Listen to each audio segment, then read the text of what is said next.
안녕하십니까. 기획부대표 최경환 의원입니다. 소속 국회의원 38명 중 23명이 참석하겠습니다.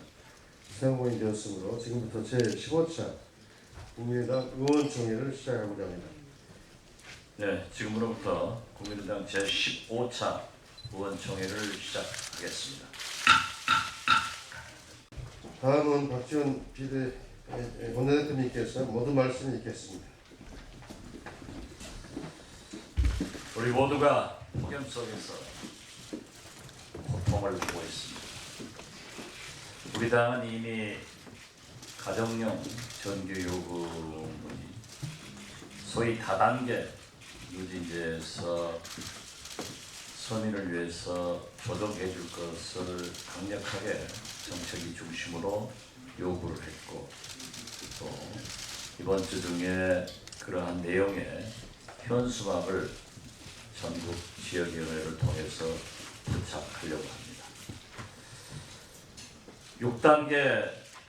6단계에서 최소한 4단계라도 조정을 하자 하는 우리 당의 주장에 아직도 주무부처인 산자부에서는 아무런 얘기를 하지 않고 있습니다. 장병환 산자위원장의 말씀에 의하면 거부하고 있다고 합니다. 산자부가 서민들의 이 폭염을 조금이라도 생각할 수 있고, 전 세계에서 우리가 누진제가 가장 심하다는 내용을 잘 안다고 하면 국민을 생각해서, 서민을 생각해서 대폭 우리 당의 건의를 받아줄 것을 다시 한번 촉구합니다.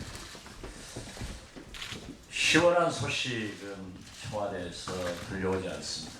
오늘 또 우병우 수석의 여러 형태의 비리에 대해서 상당수의 언론들이 지적을 하고 있지만 꿈쩍도 하지 않고 있고, 계속해서 박근혜 대통령은 우병우는 박 대통령을 지키고 있는 것 같습니다. 그렇지만 국민 여론을 이기는 대통령은 있을 수 없습니다. 따라서 박근혜 대통령께서 다시 한번 신문을 좀 보시고, 언론 보도를 보시고, 우병우 수석이라도 해임해서 우리 국민들에게 시원한 소식을 줄 것을 노력 촉구합니다. 사드 문제로 본말은 없어지는 것 같습니다. 오히려 한중 외교 마찰과 한중 양국 국민 간의 감정 싸움으로 우리 정부가 이끌고 가는 것 같습니다. 외교가 가장 중요한 이때 박근혜 대통령께서는 한중 문제를, 사드 문제를, 특히 중국의 일부 언론 매체 보도에 대해서 본말이 전도되어 있다고 중국을 비난했습니다. 이것은 청와대가 나설 문제가 아닙니다.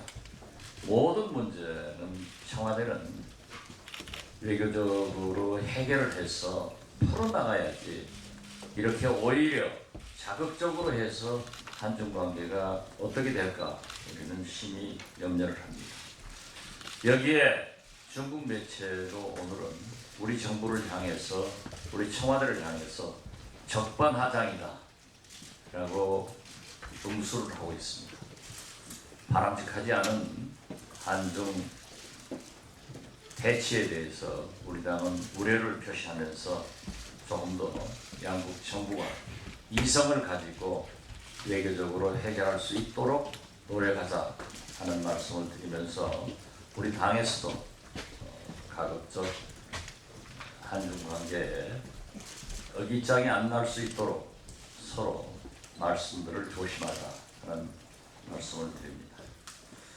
특히 박 대통령께서는 당선자 시절 미국보다 중국에 먼저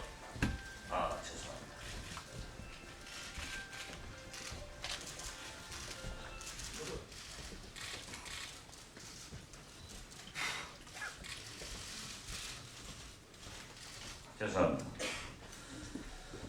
박 대통령께서는 당선자 시절 미국보다 중국에 먼저 특사를 보냈습니다. 중국 전승절 기념식 열병식에도 참석했고 시진핑 국가주석과 가장 많은 정상회담을 하셨습니다. 집권 초기 박근혜 대통령의 대중, 대미 등거리 외교에 대해서 우리 국민의 10명 중 8명은 박근혜 대통령이 외교를 잘하고 있다 이렇게 평가를 했습니다. 그러나 환란 직역, 라오평유라는 한중 관계가 24년 전으로 돌아갈 위기에 처해 있습니다. 외교적으로 신중하고 최종적이어야 할 국가의 원수가 중국 비판 전면에 나서고 있는 것은 양국 관계는 물론 종합적이고 전략적으로 관리돼야 할 국익의 하등에 도움이 안 된다고 저는 생각합니다. 특히 대통령께서 성주 국민도 대한민국 국민도 설득하지 않으면서 중국을 비판하는 전면에 나서는 것은 결국 국민에게 사드 문제를 애국 대 매국, 안보 대 종국, 중국이냐 사드냐를 선택하라는 국내 정치형이라고밖에 저는 말씀드리지 않을 수 없습니다. 우리는 사드 문제를 외교가 아닌 민생 위협으로 풀려는 중국의 태도에도 심각한 우려를 표합니다. 그러나 이러한 중국의 모습을 이용해서 그래서 사드가 필요하다고 강변하는 그 어떤 시도도 우리는 반대합니다. 우리가 중국 때문에 사드를 배치하는 것은 아닙니다. 사드가 배치되면 국민 희생, 민생 희생이 뻔한데 박 대통령의 말씀처럼 안보라는 이유로 이를 용인한다면 이것이 바로 가짜 안보입니다. 북로는 대통령께서 결정하는 것이 아닙니다. 국민이 만들어가는 것입니다. 대통령이 결정하고 무조건 따르라 하는 것은 왕조 시대의 발상입니다. 국민을 위해서 안보가 존재하지 안보를 위해서 국민이 존재하지 않습니다. 대통령께서는 이러한 점을 해량해 주실 것을 다시 한번 말씀드립니다. 내일 우리 국민의당은 전국 순회 첫 일정으로 전국에서 비상대책회의 및 현장 간담회를 연속해서 진행할 예정입니다. 오늘 저녁 전주 민생 현장을 탐방하고 내일 아침 전북 도의회에서 비대위 회의를 개최할 예정입니다.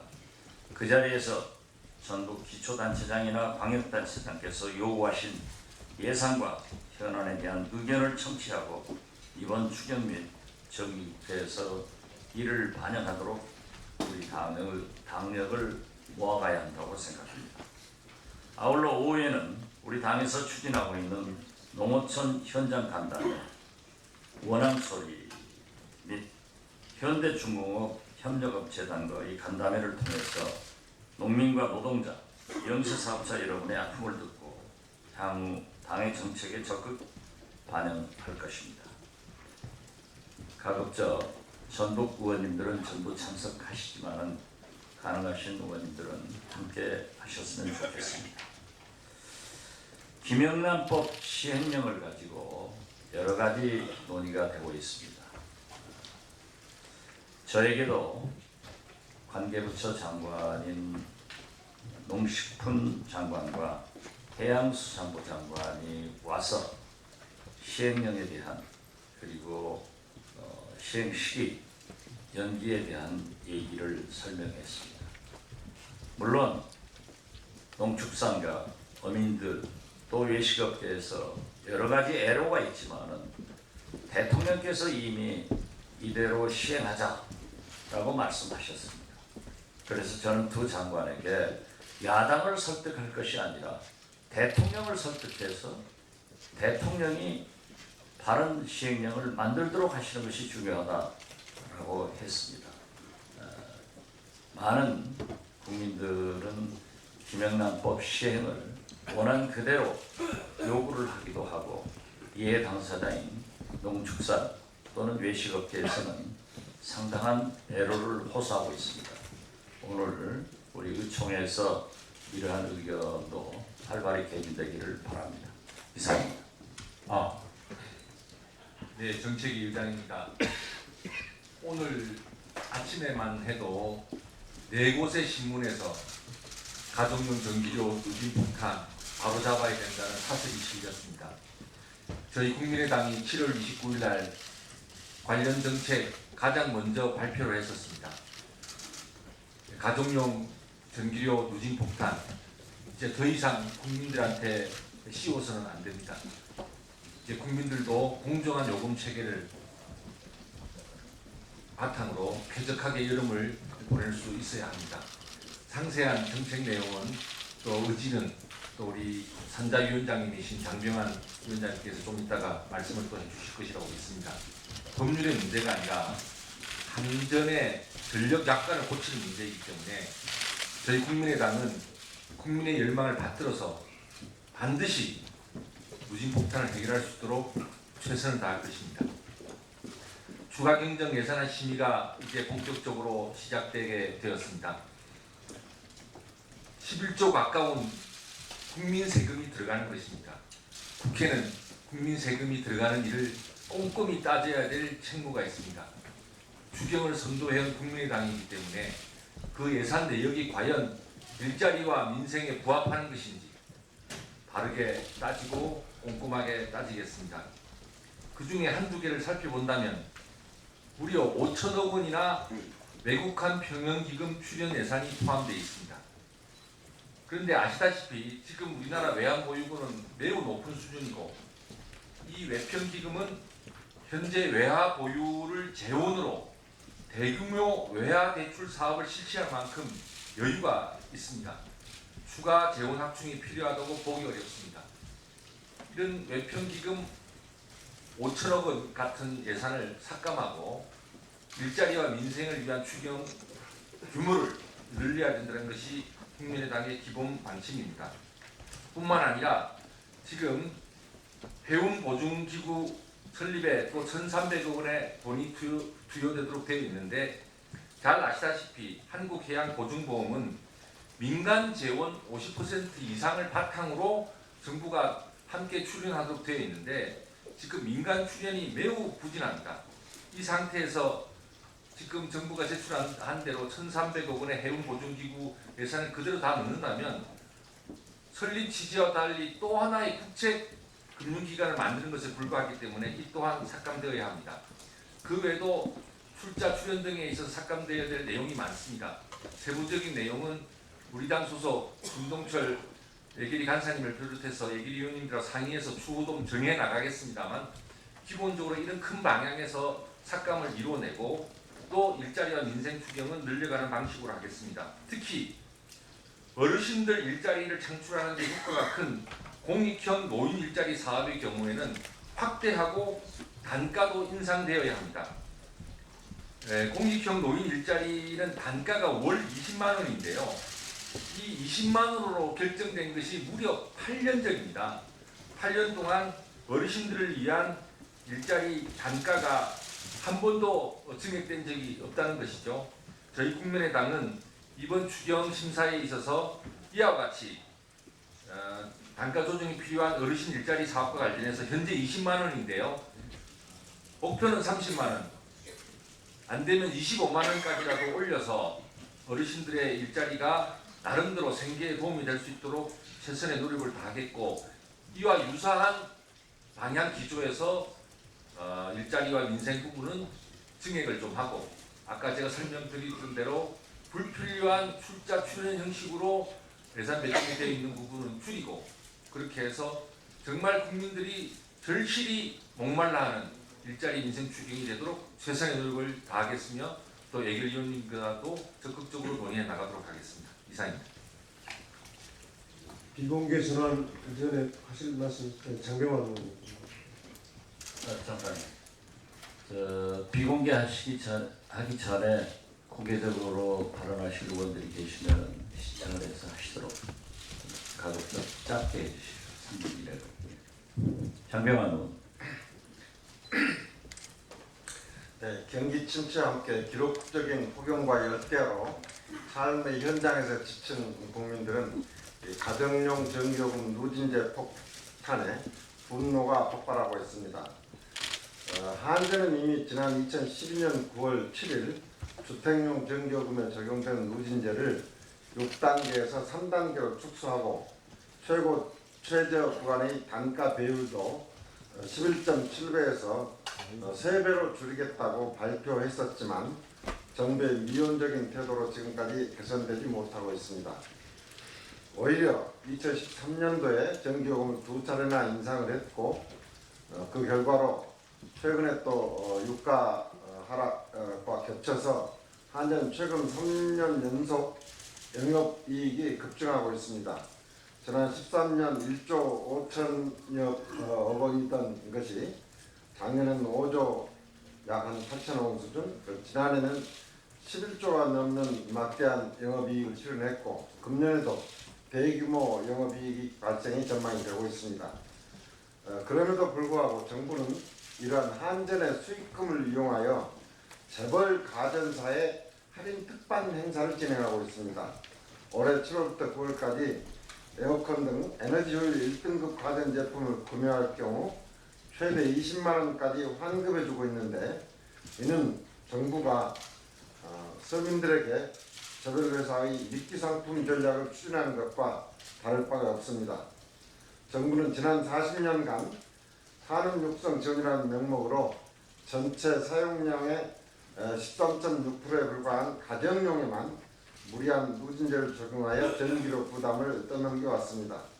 가정용에게 부과하는 현재 6단계 누진제를 4단계 이하로 줄이거나 미국, 일본, 중국처럼 원가 연동제를 전기요금에 도입하는 방법 등 공정하고 형평성 있는 요금 부과 체계를 마련해서 서민들의 정당한 에너지 사용 권리를 보장해야 할 것입니다.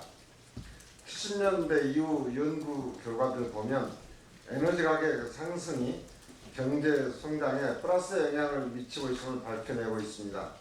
즉 대기업에 대해서 에너지 가격 특혜를 부여하는 것이 성장을 높이는 역할을 하기보다는 오히려 에너지 효율 제고를 위한 혁신 기술과 신재생 에너지 개발 등의 유인을 악화시킬 따름입니다. 장기적인 에너지 정책과 건전한 에너지 소유 환경을 정착하기 위해 요금 부과 방식의 합리적이고 공정한 개선과 신산업 육성을 위한 제도적 정비가 필요합니다. 우리와 같이 가정용에만 일방적인 고통을 요구하는 징벌적 누진제 정책은 전 세계 어디를 찾아봐도 없습니다. 글로벌화를 외치며 규제 완화를 이야기하는 정부가 국민과 국회의 거듭된 요구에도 불구하고 유독 가정용 전기료 누진제만을 고집하는 것을 이해할 수가 없습니다. 입추가 지났음에도 여전히 폭염에 시달리고 있는 국민들에게 고통을 해소해주기 위해서 정부의 신속한 전기요금 누진제 개선을 강력히 촉구합니다.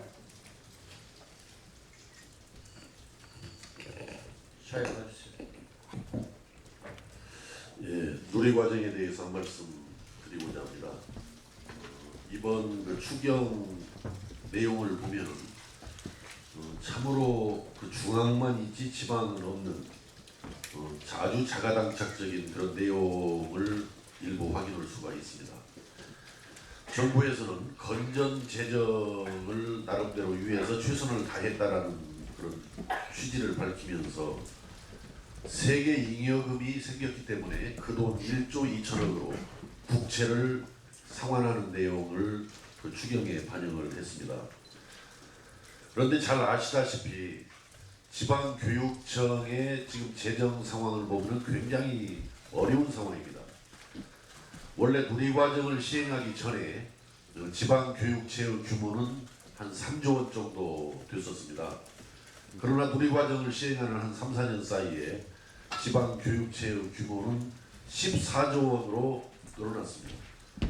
국채는 상환하겠다라고 하면서 지방교육체의 심각한 상황에 대해서는 전혀 외면을 하는 이 중앙정부의 태도는 중앙만 있지 지방은 전혀 없다라는 그러한 인식, 태도를 보여주는 것에 다름 아니다라고 생각합니다.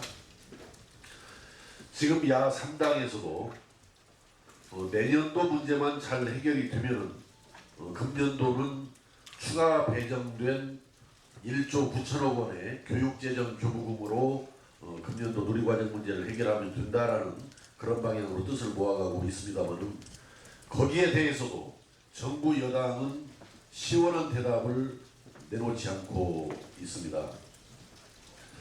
그래서 우리 야 3당에서도 다시 한번 입장을 정리할 필요가 있다 이렇게 생각을 합니다. 내년도 문제는 완벽한 유보 통합을 위해서 법령도 말끔하게 정비를 해야 됩니다. 아울러서 지방교육청에 추가 소요되는 그런 재원 확보를 위해서 지방교육재정 교부금률을 적정한 비율로 분명하게 상향 조정해서 법률에 반영을 시켜야 한다 이렇게 생각합니다. 그러고 난 이후에 금년도 누리과정 문제에 대해서 현재 목적 예비비로 3천억 원이 서 있습니다만은 이 3천억 원 가지고는 저는 중앙이 제대로 동의를 당하지 못하는 것이라고 생각합니다. 지금 국채를 상환하겠다고 세워놓은 1조 2천억 원을 차라리 반반 나눠 가지고 6천억 원은 국채를 상환하는데 배정을 하고 6천억 원은 시도교육청에 교부를 해서 시도교육청의 사정도 생각을 해주는 이런 방향에서 문제를 풀어야 한다 이렇게 생각합니다. 그래서 우리 지도부 및 야당 측에도 요구를 합니다. 금년도 문제는 1조 9천억 원의 교육재정 교부금으로 가자, 그걸로 마무리하자 이런 선에서 조금 더 고민을 해서 국채 상환으로 세워져 있는 1조 2천억 원을 반반으로 나누어서 중앙도 상환하고 지방도 상환하는 방향으로 가자 이렇게 입장을 정리해서 협상에 나서줄 것을 촉구하고 또 정부 여당의 진지한 자세 전환과 적극적인 입장 정원을 촉구합니다. 네, 다른 의원님들. 안 계시면 비공개로. 예. 자, 그럼 지금부터 회의를 비공개로 진행하겠습니다. 의원 여러분들 좀 부탁드리겠습니다.